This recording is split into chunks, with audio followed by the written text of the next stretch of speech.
Dans la précédente vidéo, nous avons vu comment ajouter à Zotero des références avec un navigateur web. C'est la méthode la plus courante, mais il en existe d'autres que nous allons passer en revue dans la présente vidéo. Alors pour ajouter des références bibliographiques en dehors de son navigateur web, il existe plusieurs autres méthodes. Nous allons en évoquer 4 dans cette vidéo. La première consiste tout simplement à utiliser l'identifiant de la publication que l'on souhaite ajouter à notre bibliographie. Alors les raisons pour lesquelles on pourrait être amené à procéder ainsi, c'est par exemple lorsque nous sommes devant notre ordinateur avec un livre à portée de main, comme celui-ci, donc là je l'ai simplement formalisé avec cette capture de sa couverture, mais j'ai le livre sur mon bureau pendant que je vous prépare cette petite vidéo, et il peut être plus rapide pour moi de me dire je vais utiliser l'identifiant de cet ouvrage, c'est-à-dire son ISBN, pour l'ajouter dans Zotero directement sans avoir à ouvrir mon navigateur, pour ensuite aller chercher dans un catalogue de bibliothèque cet ouvrage alors que je l'ai sous la main. Alors comment procéder? Eh bien, nous allons dans notre Zotero et vous voyez qu'ici nous avons un bouton qui représente une sorte de petite baguette magique. Lorsque je clique dessus, il me propose de saisir l'identifiant de la publication que je veux entrer. Donc là, je prends l'exemple d'un livre, donc c'est un ISBN, mais on pourrait imaginer que quelqu'un vous a fourni une version imprimée d'un article sur laquelle figure le DOI de cet article pour son identifiant sur le web. Cela fonctionnerait exactement de la même façon. Donc là, j'ai le livre sous la main et l'ISBN, en général, on le trouve sur la quatrième de couverture. C'est un numéro qu'il suffit de rentrer manuellement.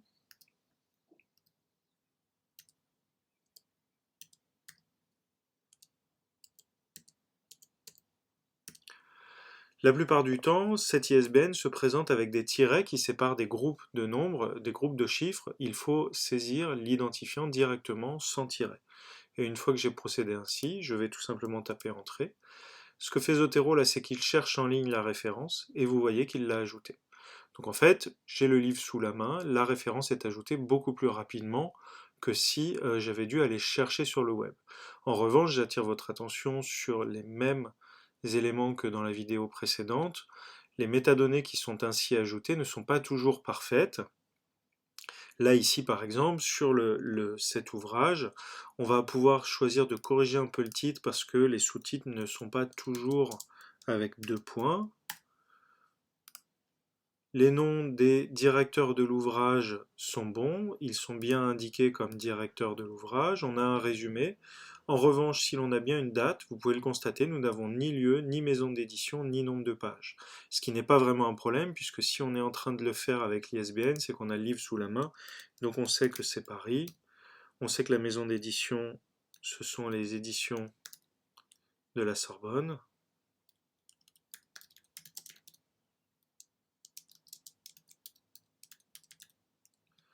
Nous savons 2019 c'est bon, et il suffit que j'aille regarder dans l'ouvrage que j'ai sous la main qu'il y a 275 pages. Voilà, on a donc une référence qui a été ajoutée tout simplement par son identifiant. Une autre méthode pour ajouter une référence consiste tout simplement, ça c'est quelque chose auquel vous êtes peut-être confronté si vous apprenez à utiliser Zotero alors que vous avez déjà commencé à faire les recherches pour lesquelles vous l'utilisez, c'est d'avoir déjà téléchargé des articles, par exemple en PDF sur votre ordinateur. Une solution simple pour ajouter des références avec Zotero plutôt que de retourner sur la plateforme de revue sur laquelle nous avons récupéré la référence, c'est tout simplement de l'importer directement depuis le PDF. Donc là, je l'ai placé ici, on peut imaginer qu'il serait ailleurs sur votre ordinateur. Je vais tout simplement aller chercher le PDF et en cliquant, je vais faire un glisser-déposer dans ma bibliothèque Zotero pour ajouter le PDF. Le PDF est ajouté et Zotero a immédiatement cherché à récupérer les métadonnées du PDF. Nous avons donc un article ici qui est le PDF que j'ai ajouté, il lui a rajouté une référence, c'est bien un article. Nous avons un titre d'article, le nom de l'autrice, la publication, Revue d'histoire moderne et contemporaine, volume et numéro, vous voyez qu'ici on a encore un petit problème à corriger, c'est bien le volume 67 et c'est le numéro 1. On a un petit défaut ici qui est assez courant dans les récupérations, pas seulement des PDF, mais aussi avec les navigateurs, c'est que nous avons la première page et non pas la pagination complète de l'article. mais comme j'ai le PDF sous la main, c'est rapide. J'ai tout simplement à aller vérifier la dernière page. On voit ici que c'est la page 43 et que ça commence bien à la page 24. Donc je vais tout simplement aller ajouter. On n'a pas le résumé qui a été récupéré puisque c'est pas récupéré sur une plateforme web. En revanche, le résumé est dans le PDF que j'ai. Donc du coup, pour bien compléter mes métadonnées et m'assurer d'avoir quelque chose de très complet dans mon ordinateur, je vais tout simplement copier-coller le résumé de l'article. Et de la sorte, j'ai une référence qui a été ajoutée via les métadonnées du PDF et qui est propre. Alors simplement ici, comme moi je n'écris pas comme ça, je vais le corriger ainsi. Une troisième méthode, qui pourrait tout à fait remplacer les deux précédentes, c'est le fait d'ajouter une référence en manuel, c'est-à-dire d'ajouter une référence en utilisant Zotero sans même avoir besoin cette fois d'être connecté à Internet. Donc là, la solution est simple, j'aurais pu tout à fait faire exactement pareil avec le livre, hein. J'ai un livre sous la main, plutôt que de chercher l'ISBN, je vais rentrer les références. On peut avoir un autre exemple qui peut être utile, c'est lorsque nous sommes sur le web et que nous constatons que ce que nous voulons entrer dans Zotero n'est pas reconnu comme ce que l'on souhaite ajouter. Par exemple, un article scientifique qui serait reconnu comme une page web, etc.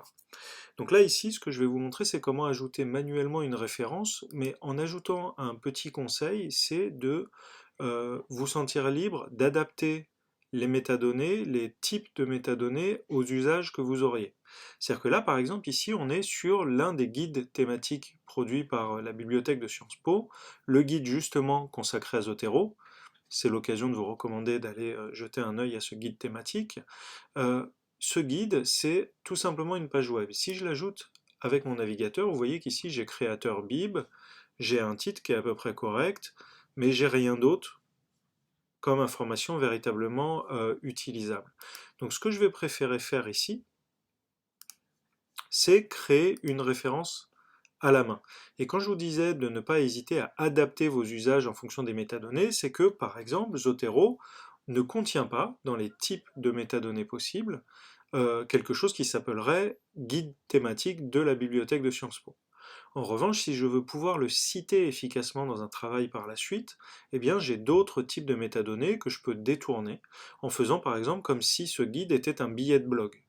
Donc en fait, comment on ajoute une référence manuellement dans Zotero? Nous allons tout simplement cliquer sur le bouton que vous pouvez voir ici, le plus en vert, et en fait, ce que nous dit Zotero ici, c'est vous pouvez ajouter un article de journal, un article de revue, un chapitre de livre, un document, quel qu'il soit, un livre, mais aussi beaucoup d'autres choses, qui sont toutes les fiches de métadonnées disponibles de séries dans Zotero.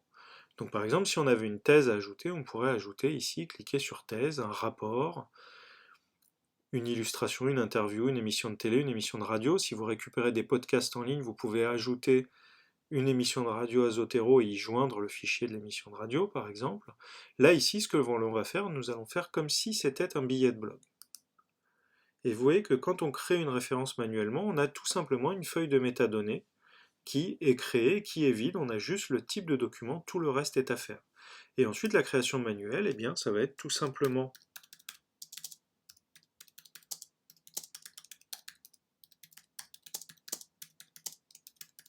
de le taper à la main ou de faire du copier-coller. Donc là, par exemple, les auteurs sont indiqués ici.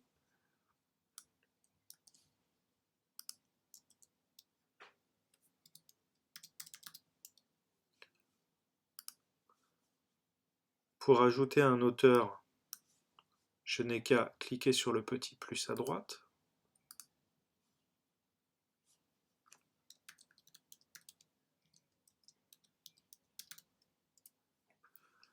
Comme titre du blog, et c'est là l'intérêt d'avoir détourné la feuille de métadonnées billet de blog, c'est que je sais qu'ensuite, dans les travaux que je ferai, si je veux citer ce travail, eh bien je pourrai avoir quelque chose qui sera présenté comme ceci, avec les noms des auteurs, le titre du guide entre guillemets, et le titre du blog, eh bien je vais tout simplement écrire guide thématique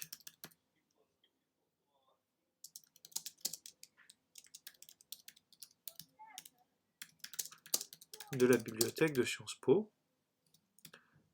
Comme date, je vais aller regarder la dernière date de mise à jour, et je constate ici qu'on a un guide qui a été mis à jour au 1er avril 2020.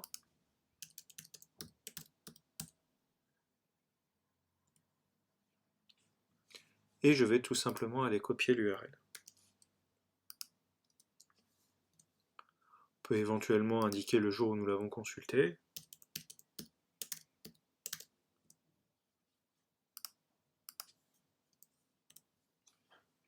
Et nous avons donc tout simplement une référence qui a été ajoutée à la main, ce que l'on aurait donc pu faire avec n'importe quel type de ressource. Quand je vous disais qu'il était possible d'adapter et de détourner les métadonnées d'une référence pour citer ce que l'on souhaite, cela s'applique tout particulièrement à un type de référence pour laquelle on me pose régulièrement la question, c'est les mémoires de master.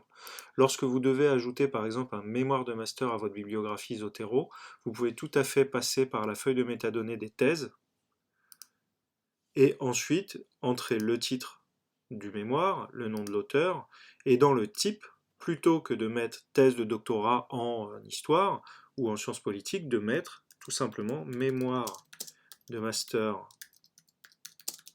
en sciences politiques, par exemple. Et on peut même aller un petit peu plus loin en ajoutant préparé sous la direction de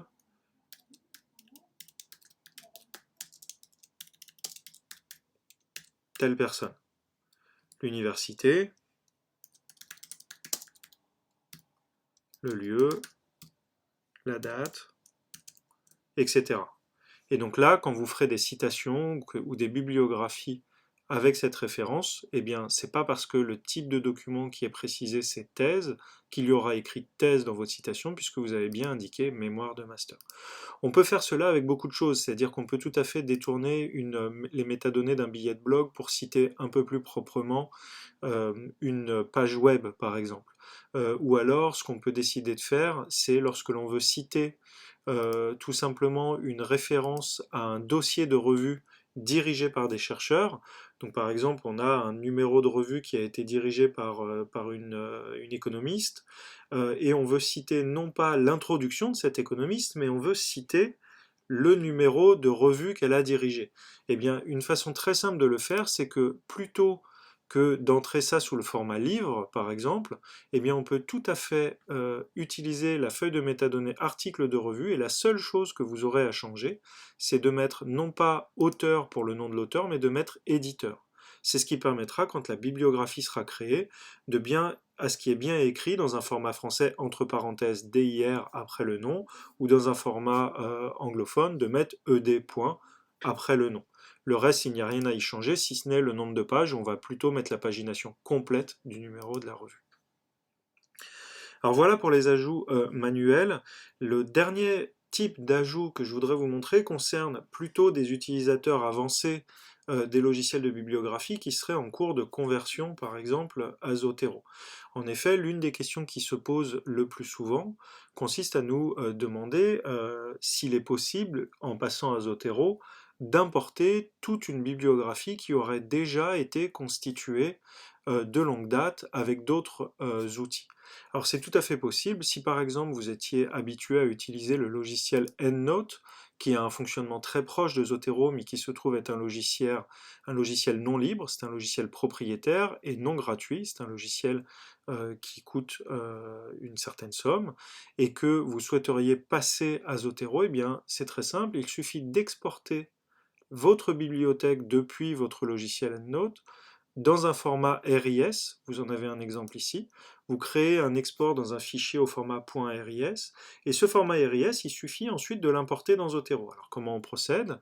On va tout simplement aller dans Zotero et lui dire que l'on veut importer un fichier. Et vous voyez qu'ici, il nous dit importer un fichier type BibTeX, RIS, Zotero RDF, etc.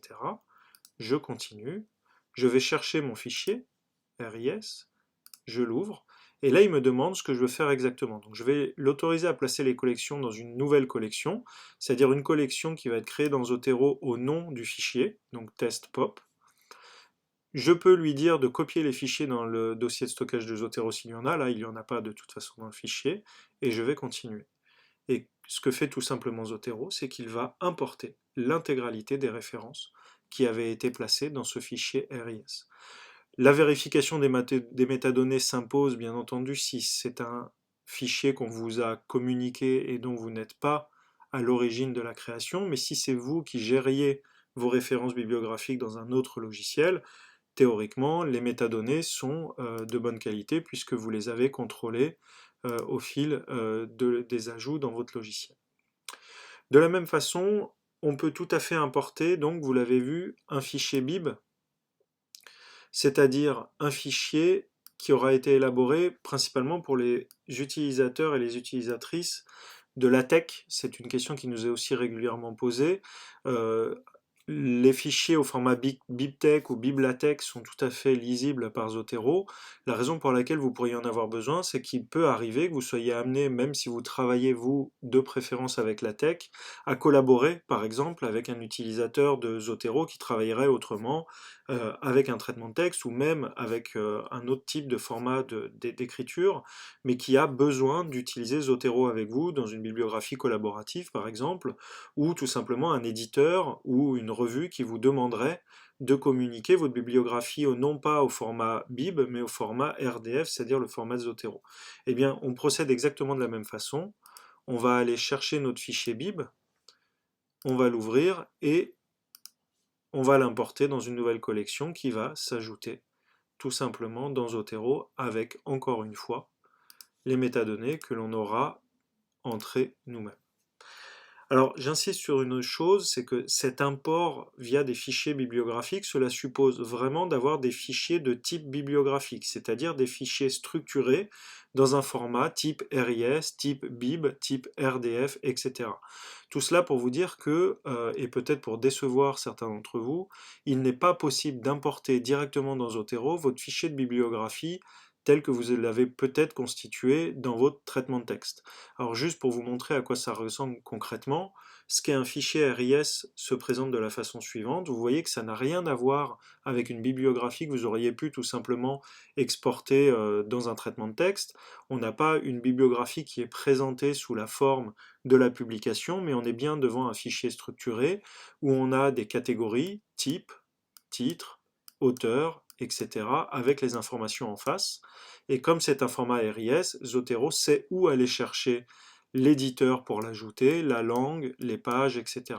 C'est exactement pareil avec les fichiers BIB, c'est-à-dire les fichiers BibTeX ou BibLaTeX, où vous avez un format de structuration un peu différent, une sorte de langage un peu différent, mais où on a exactement le même principe, hein. On a le type de publication, c'est un livre, on va avoir le titre, son ISBN, son résumé, son auteur, son éditeur, sa date, et ainsi de suite.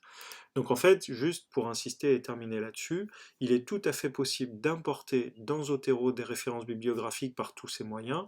Ce dernier moyen, un petit peu plus avancé, ne s'adresse pas aux étudiants auxquels cette vidéo est principalement destinée, mais pourra leur être utile éventuellement à la suite. Et surtout, si vous êtes, vous, des utilisateurs un peu plus avancés de logiciels de bibliographie ou de langage de composition de documents pour lesquels vous voudriez exporter dans Zotero, c'est tout à fait possible. En revanche, encore une fois, malheureusement, la question nous est posée très souvent, il n'est pas possible d'importer en 2 clics une bibliographie conçue sur Word.